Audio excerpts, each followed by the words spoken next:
오늘은 5월 네 번째 주일이고 교회로로 따지면 부활절 여섯째 주일입니다. 근데 이 부활절 여섯째 주일이 중요해요.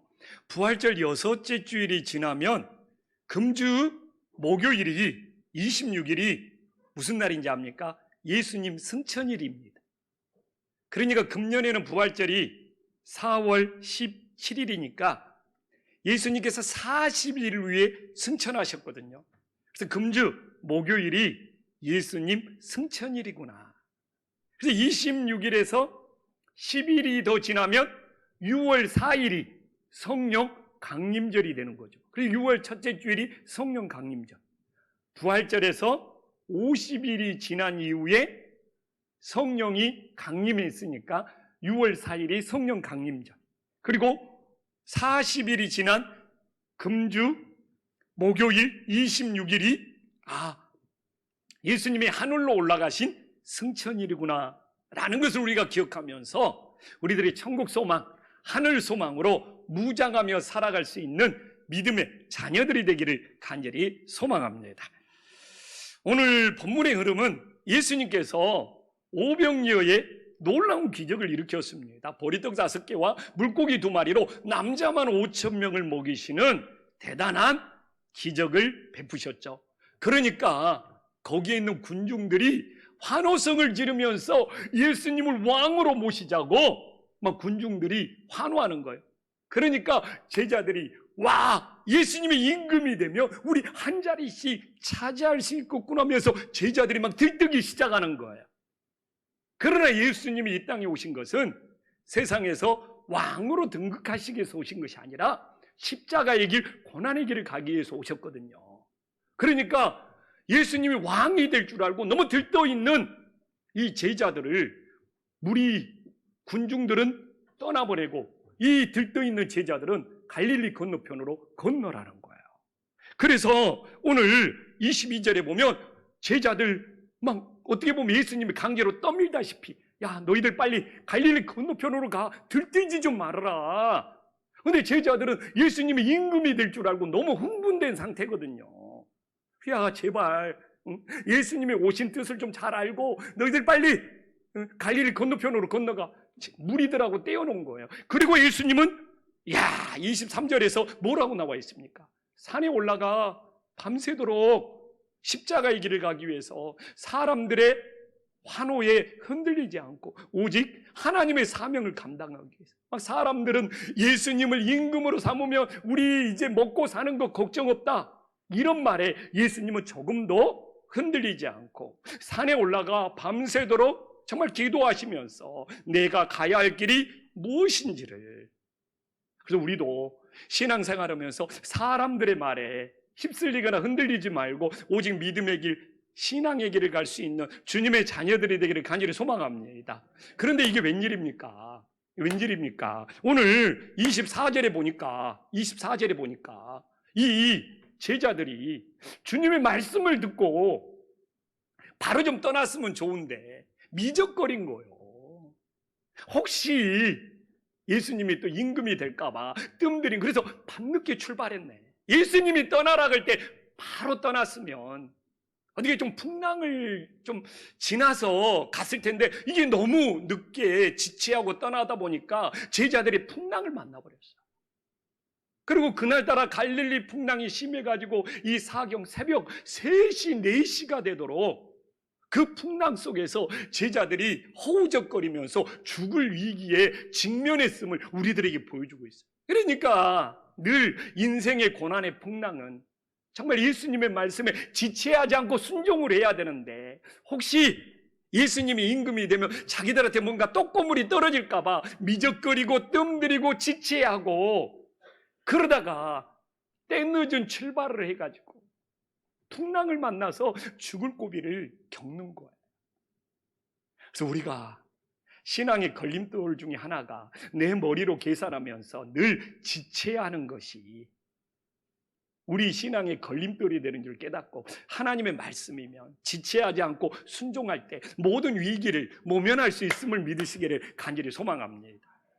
그래서 오늘 저는 이 제자들의 고난의 풍랑을 보면서 지금 코로나의 풍랑을 만나서 한국교회가 힘들어하는 우리들의 모습과 오버랩이 되는 거예요. 또 우리들의 인생의 위기, 인생의 풍랑을 만난 우리 자신들의 모습과도 이게 하나로 연결이 되는 거예요. 그래서 오늘 저는 이 말씀을 보면서 제자들이 이 고난의 풍랑을 어떻게 이겼는지를 깨닫고, 우리도 이 교회가 코로나의 풍랑을 잘 이겨내고 우리 인생의 고난의 풍랑도 잘 이겨낼 수 있는 은혜의 시간이 될 수 있기를 간절히 소망합니다. 그런데 오늘 25절에 보면 예수님이 무리를 걸어오셨어요. 그런데 예수님이 무리를 걸어오신 것이 예수님의 막 기적, 예수님의 능력, 여기에 초점을 맞추면 오늘 예수님이 전하는 그 예수님의 마음을 우리들이 못 헤아릴 수 있어요. 왜 그러냐면 예수님은 오병이어의 기적으로 대단한 능력을 보여준 거예요. 그래서 오늘도 무리를 걷는 것에 예수님은 막 기적이다, 능력이다 이렇게 가버리면 예수님이 전하고 싶은 마음이 있는데, 예수님은 왜 무리를 걸어오셨을까요? 이게 바로 부모와 같은 주님의 사랑의 마음이 됨을 믿으시기를 간절히 소망합니다. 지금 생각해 보십시오. 자녀가 물에 빠져서 죽으려고 그래. 그러면 그냥 부모는 물불을 가리지 않고 물에 빠진 자녀를 건지려고 뛰어들 겁니다. 바로 예수님의 마음이 이런 마음이라는 거예요. 지금 예수님의 이 무리를 걷는 것에 기적이나 능력에 초점을 맞추지 마시고 예수님의 부모와 같은 사랑의 마음에 우리들이 초점을 맞출 수 있기를 간절히 소망합니다. 예수님은 충분히 능력을 보여줬다니까요. 오병이어로. 여기서는 자녀가 물에 빠졌어. 허우적거리면서 죽으려고 그래. 근데 어디서 배를 찾고 어디서 준비하고, 그때는 늦어. 예수님도 물불을 가리지 않고 제자들을 사랑해서 물속에 뛰어들어서 걸어오는 이 주님의 사랑의 마음을 느낄 때 오늘 본문에 진정한 하나님의 뜻을 우리들이 깨달을 수 있음을 믿으시기를 간절히 소망합니다. 그래서 우리 신앙이 너무 능력에 치우친 신앙보다는 예수님의 사랑에, 우리들이 정말 그 예수님의 절절한 사랑을 느낄 수 있는 하나님의 자녀들이 될 수 있기를 간절히 소망합니다. 어제도 그런 뉴스 봤잖아요.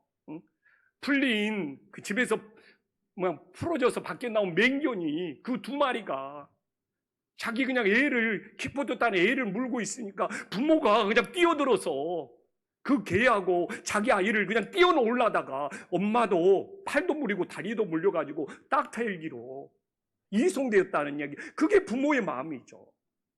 자녀가 지금 맹견한테 물리고 있는데 무슨 도구를 찾고 무슨 보호대를 찾고 그러겠어요? 그냥 내 사랑하는 내 새끼 오면서 뛰어들어서 맹견하고 뛰어놓으려다가 엄마가 더 팔하고 다리에 깊게 물려갖고 심한 상처를 받았다고 그러잖아요. 제가 이야기하는 건 이 주님의 마음도 그렇다 이거죠.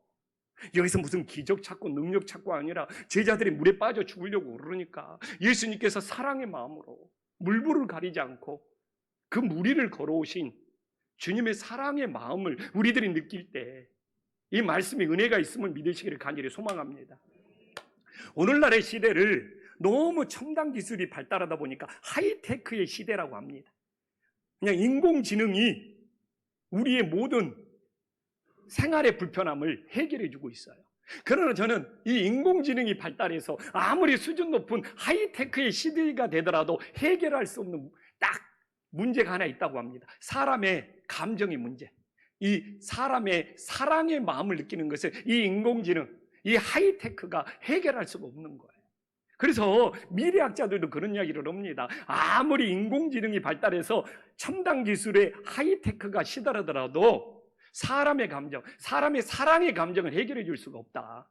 그래서 이 종교나 예술의 분야는 이 인공지능 하이테크 시대가 발달하더라도 결코 사라지지 않고 우리 인간에게 더 필요할 수가 있다. 저는 거기에 100% 공감합니다. 그래서 우리는 이 기술이 발달하는 하이테크가 될 수 있도록 어떻게 보면 사람의 마음을 만져줄 수 있는, 사랑을 느낄 수 있는 하이터치에 그것이 더 필요할 수 있음을 우리들이 깨달을 수 있기를 간절히 소망합니다. 그래서 미래에 막 인공지능 하이테크가 발달하면 우리 기독교는 어떻게 되느냐? 아니에요. 더 역할이 소중해질 수 있어요.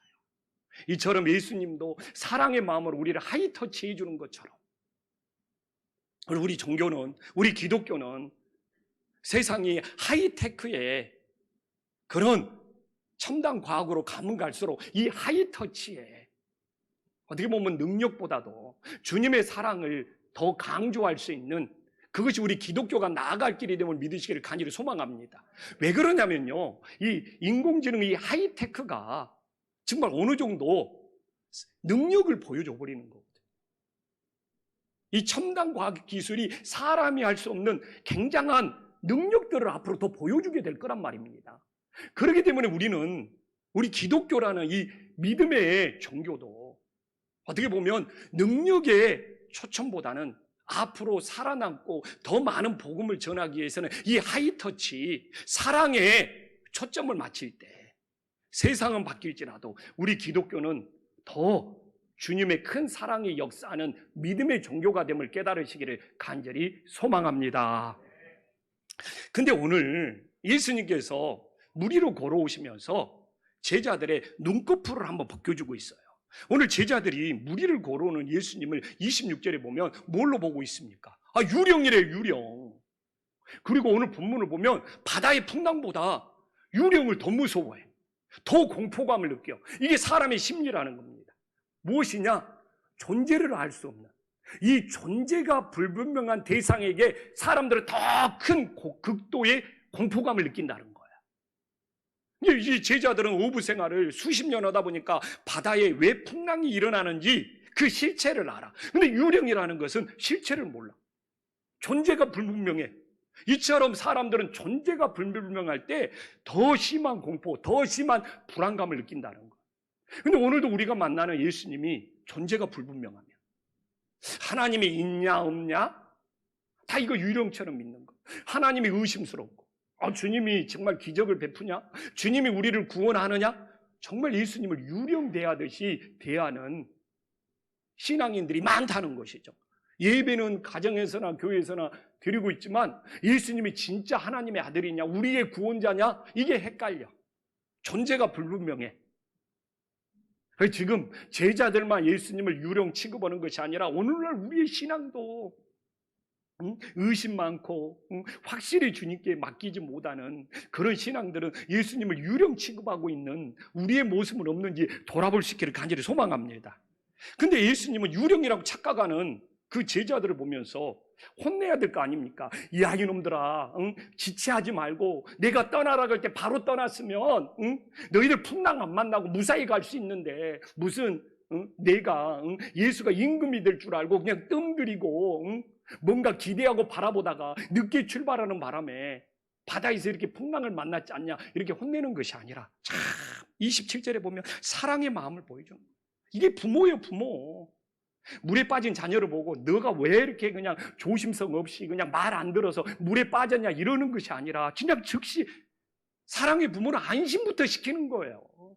그래서 오늘 본문을 통해서 부모와 같은 예수님의 사랑의 마음, 이 하이터치의 마음을 모르고 주님은 기적이다, 주님은 능력이다, 주님은 뭐 모든 걸 한다, 이것으로만 치우치면 오늘 본문에 주님이 전하고자 하는 그 뜻을 우리는 다 못 느낄 수 있다는 거죠. 물론 기적이죠, 물론 능력이죠. 그러나 이렇게 물에 빠진 자녀를 정말 즉시 안심시키는 부모와 같은 사랑의 마음이 더 크다는 것을 깨달으시기를 간절히 소망합니다. 그러면 우리 주님께서 뭐라고 말씀하죠? 우리 주님께서 뭐라고 말씀하죠? 그리고 자기 자신은 어떻게 말씀하죠? 오늘 제일 중요해. 27절에 에고에임이라고, 나는 나다. 이게 헬라어 언어에는 에고에임이라고 그러거든요. 나다, 나다. 근데 유대인들은 예수님의 에고에임이 나는 나다, 이 말만 하면 돌로 쳐서 죽이려고 그래. 지금 나는 나다, 나다, 나니, 이게 원어에서는 에고에임이에요. 이건 하나님만 쓸 수 있는 용어예요. 그러니까 예수님께서 나는 나다, 이 말만 하면 너가 하나님이냐? 하면서 돌멩이를 들여서 예수님을 쳐서 죽이려고 그래요. 왜 그런지 압니까? 이게 이 구약 성경은 율법은 모세와 연관이 많아. 지난주도 제가 이야기했잖아. 알다스에. 이 알다스에서는 모세로부터 시작을 했다. 근데 이 에고에임이 나는 나다도 모세로부터 시작해요. 출애굽기 3장 13절 14절에 보면 모세가 물어봅니다. 하나님의 이름이 무엇이냐? 그러니까 하나님께서 나는 스스로 있는 자다. 이게 에고의 의미란 뜻과 똑같습니다. I am who I am. 영어로는 I am who I am. 이게 에고의 의미, 나는 나다란 말과 똑같은 말입니다.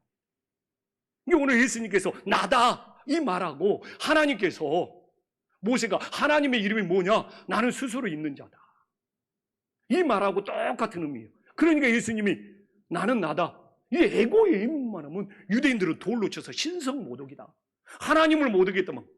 근데 우리가 요한복음이나 이렇게 보면 계속 예수님은 자기 자신의 에고의 의미라고 그래요. 나는 포도나무다. 나는 생명이요 부활하다. 이게 다 에고의 의미의 용법입니다. 근데 봐보십시오. 여기서 중요한 건 스스로가 중요해요. 하나님만 스스로 존재하는 거예요. 하나님만 스스로 있는 겁니다. 우리 인간 중에 피조물 중에 스스로 존재하는 피조물은 없다는 겁니다. 우리는 태어날 때부터 누군가 의존을 해야 돼요. 이 땅의 모든 우주에 있는 피조물들은 스스로 존재할 수가 없어요. 그리고 시작이 있으면 다 끝이 있고 멸망을 해. 그래서 스스로 영원히 존재하는 존재는 없어. 하나님만이 나는 스스로 있는 자다. 여기에는 영원히 스스로 존재한다는 의미가 있어요. 근데 예수님께서 오셔서 뭐라고 합니까? 나는 나다. 에고의 의미를 말하니까. 너가 하나님이냐? 하면서 유대인들이 돌로 쳐서 죽이려고 그래. 근데 예수님께서는 제자들에게 내가 바로 하나님이다. 유령이 아니다.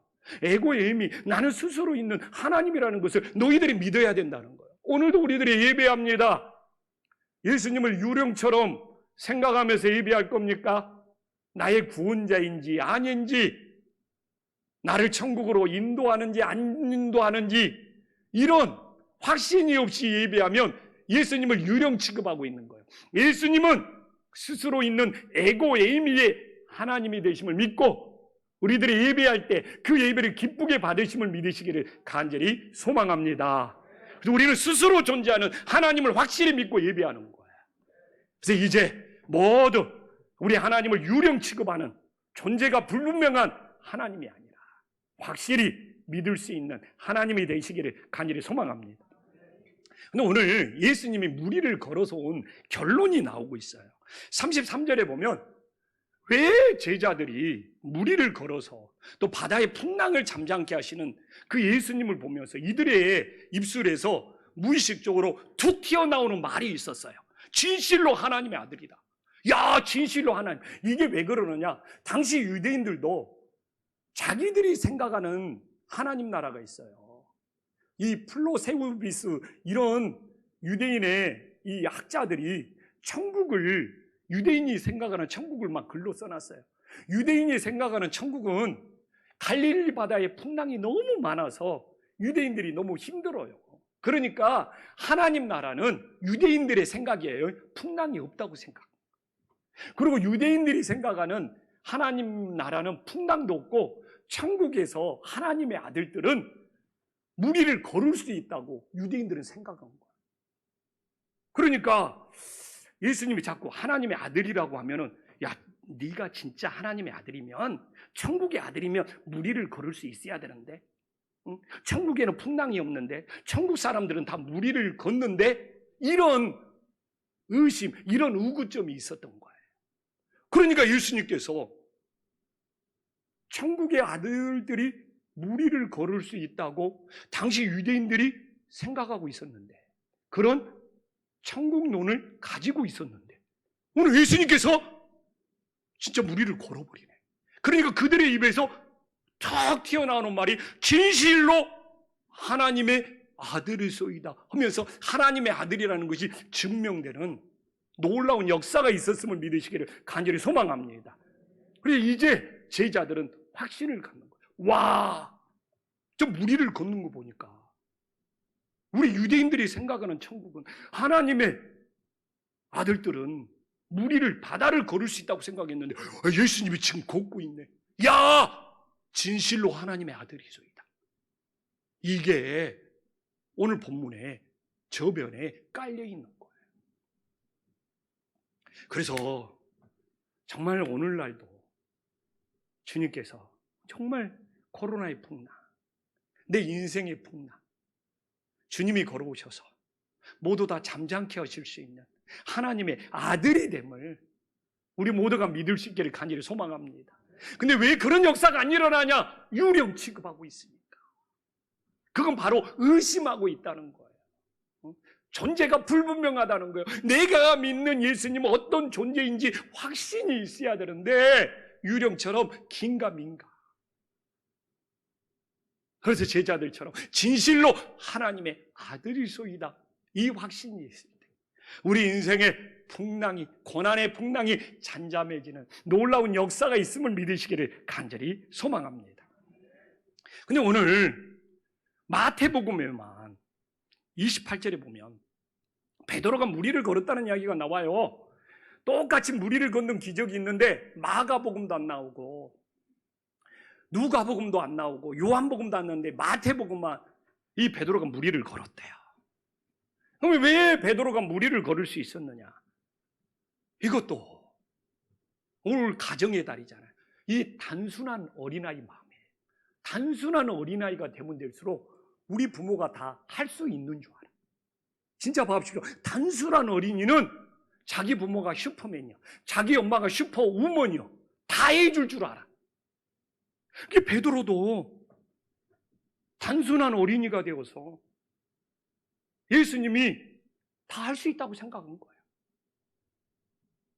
예수님도 그렇게 이야기했고 마태복음 18장 3절에 보면 뭐라고 나와 있죠? 야, 어린아이들과 같이 되지 않으면 걸닦고 천국에 들어가지 마. 이게 어린아이가 긍정적인 의미가 있고 부정적인 의미가 있거든요. 여기서는 긍정적인 의미죠. 단순하게 하나님을 진짜로 의지한다는 거예요. 단순하게 어리면 어릴수록 엄마가 다 해줄 수 있다고 생각하고 단순하게 의지하는 그런 마음으로 천국을 믿어야지 들어갈 수 있다는 거예요. 그래서 오늘 다시 29절에 보면 29절에 어떻게 나와 있죠? 단순한 어린아이가 되어서 예수님이 다 해줄 수 있어. 다 해줄 수 있는 예수님만 바라보며 무리를 걸어갈 때 정말 무리를 걷는 놀라운 역사가 있었음을 믿으시기를 간절히 소망합니다. 그래서 오늘도 우리는 정말 단순한 어린이가 되어서 내가 믿는, 내가 의지하는 우리 예수님께서 모든 걸 해줄 수 있다는 단순한 어린아이 믿음으로 돌아갈 수 있기를 간절히 소망합니다. 그러면 왜 다른 제자들은 못 걸어갔느냐? 왜 배 안에 있는 다른 제자들은 바다의 풍랑이 너무 세서 바람이 너무 심하게 불고 풍랑이 심하게 불어서 못 걸어갈 수밖에 없었다고 변명할 수 있지만 바로 자기들이 붙잡고 있는 배라는 거예요. 배. 자기들은 자기 경험을 의지하는 거예요. 그래도 우리는 업으로서 이 배 안에 있을 때 이 배에 어떤 노를 저어가지고 이 풍랑을 헤쳐나가야 된다는 자기들이 의지하는 경험, 자기들이 의지하는 실력, 자기들이 붙잡고 있는 이 배 때문에 무리를 못 걷는 거예요. 배에서 나와야 되거든요. 자기 경험, 자기 실력, 자기 의지하는 거, 이걸 한번 버릴 줄 알 때 예수님께로 걸어갈 수 있는 놀라운 역사가 있음을 믿으시기를 간절히 소망합니다. 근데 이게 쉽지가 않아. 저도 마찬가지예요. 내가 이런 경험이 있었는데, 내가 이런 실력을 가지고 있는데, 내가 이런 노하우가 있는데, 내가 이렇게 의지하는 것이 있는데 풍랑이 일어나면 일수록 그걸 막 더 꽉 움켜잡고 붙잡는 거예요. 배 안에서 끝까지 버티면서 더 힘있게 움켜잡는 거예요. 사실 그걸 놓고 나를 예수님께 던질 때, 예수님께 맡길 때 하나님의 역사가 일어나는데, 그래서 혹시 우리도 배 안에 있는 제자들처럼 내가 의지하면서 내 경험을, 내 실력을, 내가 뭔가 붙잡고 있는 내 세상 것을, 인생의 고난과 인생의 풍랑 속에는 때로 그런 것을 한번 주님께서 놔라고 할 수 있는데 더 움켜잡으면서 우리 자신들을 힘들게 하는 내 에고는 없는지, 내 아집은 없는지 우리 자신들을 돌아볼 수 있기를 간절히 소망합니다. 그래서 이 아집, 내 에고로 붙잡고 있는 그 손을 놨을 때 그런 역사가 있음을 믿으시기를 간절히 소망합니다. 그러나 오늘 베드로 역시 30절에 보면 어떻게 나와 있죠? 결국 물에 빠졌어요. 왜 그렇습니까? 단순한 어린아이가 되었을 때는 주님 바라보고 걷는 것이 기뻤다니까요. 근데 주변에 바람을 보면서 생각이 많은 어른이 되어버린 거예요. 어른들은 생각이 많아. 주변에 말 한마디에도 생각이 많고, 주변에 누구 몸짓 하나에도 생각이 많고, 저 사람이 왜 저런 표정을 지었을까? 이 어른들은 생각이 많아. 그래서 주변에 너무 바람들이 많아서 막 마음이 출렁여. 이 베드로도 단순한 어린아이로 걷다가 주변의 바람을 보고 생각이 많은 어른이 되어버린 거예요. 이게 저도 오늘도 우리 장로님 기도 얼마나 잘해줬어요. 창립 20주년이 얼마나 기쁘고 얼마나 은혜스러워요. 그러면 단순한 어린이의 나이가 되면 이 창립 20주년은 막 기쁘고 즐거워야 되는데 막 생각이 많은 어른이 되어버렸어요. 내가. 생각이 많은 어른이 되어버렸어요. 그러면 단순한 어린이의 창립 20주년의 기쁨은 다 바람에 날아가 버리고 어떻게 해요? 생각이 많은 어른이 되어서 그냥 근심의 바다, 염려의 바다에 막 허우적거리고 있는 거. 그러니까 영적 싸움을 하고 있어요. 우리가 단순한 어린아이로 돌아가서 진짜 주님께 맡길 건지, 아니면 생각이 많은 어른이 되어서 그냥 주변에 그냥 말 한마디도 풍랑이 되고 행동도 풍랑이 되고 무엇도 풍랑이 되고, 그러고 그냥 주변의 바람에 늘 출렁출렁, 의심이 출렁, 염려가 출렁, 근심이 출렁, 시험거리가 출렁출렁. 정말 내가 너무 신앙생활하면서 생각이 많은 어른은 아닌지 정말 돌아보면서 단순한 어린이처럼 주님께 맡기고 의지할 수 있기를 간절히 소망합니다. 근데 봐보십시오. 그럼 우리가 어떻게 해야 됩니까? 30절에 주님이 구원해 줘야 돼.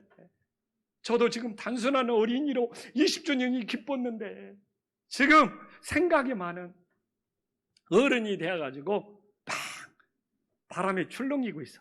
주여 나를 구원하소서. 이 방법이 다른 방법이 없음을 믿으시기를 간절히 소망합니다. 근데 결국 베드로의 모습은 뭐냐? 오늘 28절과 31절에도 보지만 의심으로 시작했다가 의심으로 끝나는 거예요. 이게 만일은 의심이요, 의심. 만일은 의심이요. 확신이야. 그리고 예수님도 믿음이 작은 자요. 왜 의심하느냐? 베드로는 의심에서 의심으로 끝나는 거예요. 이게 연약한 우리의 모습이 됨을 믿으시기를 간절히 소망합니다. 근데 왜 이렇게 의심 많은 연약한 존재인데 주님께서는 우리를 버리지 않아. 27절과 31절에 보면 주님은 계속 사랑의 마음이에요. 이 사랑하는 부모의 마음이에요.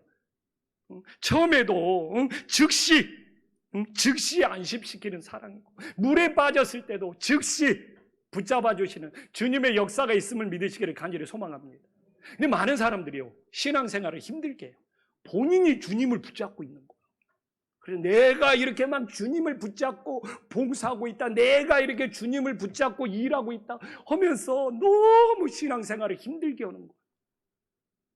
오늘 어떻게 해야 돼요? 주님께서 나를 붙잡아 줘야 돼요. 아멘. 내가 주님을 붙잡는 거예요. 물에 빠졌어요. 베드로가 주님을 붙잡다가 힘들어서 나와버리면 주님이 나를 붙잡아 줘야 된다니까요. 이게 단순한 것 같지만 놀라운 영적인 비밀이에요. 신앙생활 하는 거 보십시오. 자기 힘으로 봉사하는 줄 알고요, 자기 힘으로 교회 다니는 줄 알고요, 자기 힘으로 막 이러는 줄 알아. 그래 자기가 막 예수님을 붙잡고 있는 최고의 믿음이라고 착각하는 성도들이 너무 많아요. 주님이 나를 붙잡고 있는 거예요. 오늘도 주님이 나를 붙잡아 주셔서 예배하면서 하나님을 섬길 수 있고, 하루하루 주님이 나를 붙잡아 주셔서 그 은혜로 살아감을 믿으시기를 간절히 소망합니다. 그래서 내가 주님을 붙잡고 있는 사람들은 자기가 뭘 한다는 걸 자꾸 말해. 그러나 주님이 나를 붙잡아 준다고 믿는 사람은 모든 것이 감사하고 모든 것이 은혜예요. 그래서 다시 한번 주님은 변함이 없잖아요. 처음에도 즉시 안심을 시키고 또 물에 빠져도 즉시 붙잡아 주시는, 오늘 본문에서는 능력의 예수님이 아니라 이런 사랑의 주님을 느껴야지 우리의 신앙이 회복되는 놀라운 역사가 있음을 믿으시기를 간절히 소망합니다. 그럼 오늘 본문에서 풍랑을 잠잠케 하려면 뭐가 필요합니까? 지금 바람이 불어서 첫 번째, 베드로가 무리를 계속 걸어야 된다. 이러면 풍랑이 잠잠합니다. 두 번째, 이 바람이 멈춰야 된다. 첫 번째입니까? 두 번째입니까? 베드로가 무리를 걸어야지 풍랑이 잠잠게 된다. 두 번째, 바람이 멈춰야지 풍랑이 잠잠게 된다. 두 번째, 바람이 멈춰야지 풍랑이 잠잠게 되는 거예요. 근데 베드로가 무리를 걷는 것은 본질이 아니에요.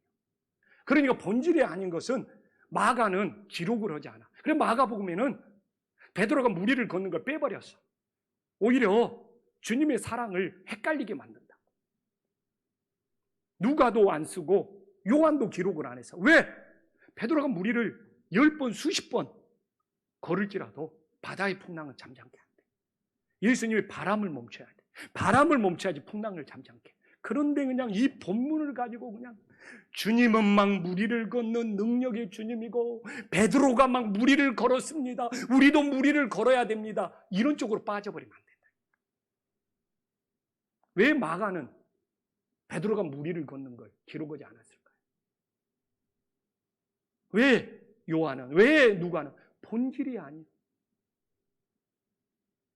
베드로가 아무리 무리를 걸어도 바람을 잠잠케 하는 것하고는 아무런 효과가 없어. 주님이 역사하셔야지 바람의 풍랑이 잠잠해지는 놀라운 역사가 있음을 믿으시기를 간절히 소망합니다. 그래서 내가 막 특별한 기적을 체험했다, 내가 특별한 능력을 체험했다, 이것보다도 내 삶 속에서 하나님께서 내 인생의 풍랑을 잠잠케 하시는 그 평온의 은혜가 최고의 은혜가 됨을 믿으시기를 간절히 소망합니다. 그러면 이 베드로가 본질이 아니고 예수님께서 바람을 잠잠케 해서 풍랑이 잠잠해지는 사건이 마태복음에 2번이 나옵니다. 이게 바로 우리의 인생의 풍랑을 잠잠케 해주시는 하나님의 역사예요. 제일 처음 어디서 나오냐? 마태복음 8장에서 나와. 25절과 26절에 보면 우리가 바다의 풍랑을 잠잠케 하기 위해서는 어떻게 해야 됩니까? 내 안에 있는 잠자고 있는 예수님을 깨워야 돼. 그리고 잠자고 있는 예수님이 깨어나서 주님이 말씀으로 바람과 바다를 꾸짖을 때 잔잔하게 되는 놀라운 역사가 있음을 믿으시기를 간절히 소망합니다. 근데 내 안에 예수님이 잠자고 있어. 그러면 예수님이 말씀할 수가 없어. 예수님의 말씀이 안 돼. 오늘도 예배드리면서 내 안에 예수님이 잠들어 있는 신앙은 하나님의 말씀이 들리지가 않는 거예요.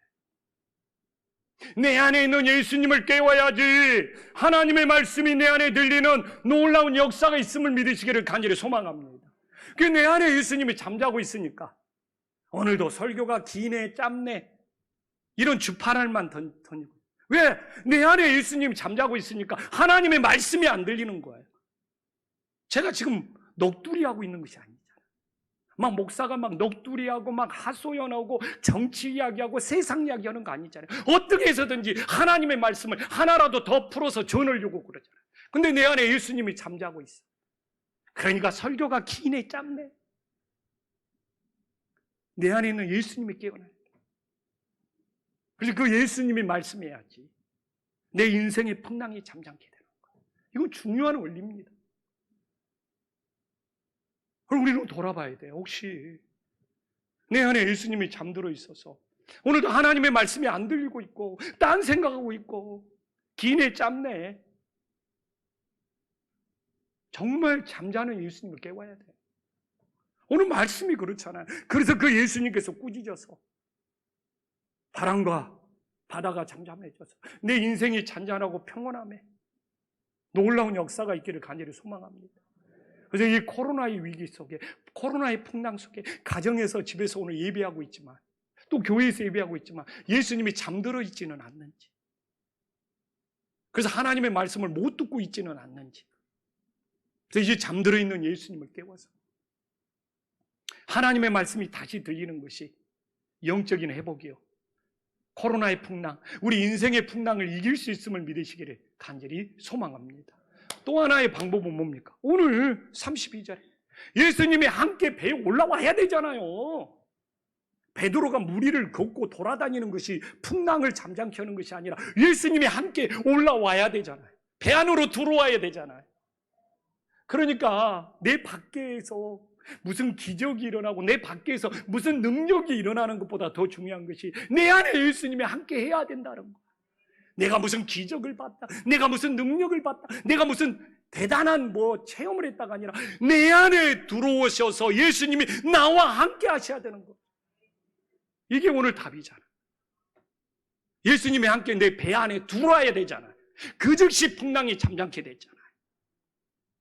예수님은 밖에 있는데